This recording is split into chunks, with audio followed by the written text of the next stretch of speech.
Sabay-sabay po nating basahin ang Aklat ng Mga Awit, chapter 65 verses 1 to 13. Marapat na ikaw, O Diyos, sa Zion ay papurihan. Dapat nilang tupdin doon ang pangakong binitawan, pagkat iyong panalangin nila iyong dinirinig. Dahilan sa kasalanan, lahat sa iyo ay lalapit. Bunga nito ang pagkukulang, kaya kami nalulubig. Gayunpaman, patawad mo'y amin pa ring nakakamit. Silang mga hinirang mo upang sa templo manahan, silang mga pinili mo'y mapalad na tuturingan.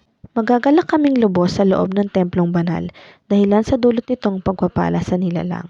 Kami iyong dinirinig, tagapagligtas naming Diyos, sa kahangahangang gawa kami iyong tinutubos. Kahit sino sa daigdig, sa ibayong karagatan, may tiwala silang lahat sa taglay mong kabutihan. Sa taglay mong kalakasan, mga bundok tumatatag, dakila kat ang lakas mo ay sa gawa na hahayag. Ang ugong ng karagatan iyong pinatatahimik, pati along malalaki sa panahong nagngangalit, maging mga kaguluhan nilang mga nagagalit. Dahilan sa mga ginawa mong mga bagay na dakila, natatakot ang daigdig at ang buong sangnilikha. Bunga nitong ginawa mo sa galak ay sumisigaw, buong mundo kahit sa ang sulok nitong daigdigan. Umuulan sa lupain, ganito mo kinalinga, umuunlad ang lupait, tumataba yaong lupa. Patuloy na umaagos ang bigay mong mga batis, sa halamang nasa lupa ay ito ang dumidilig.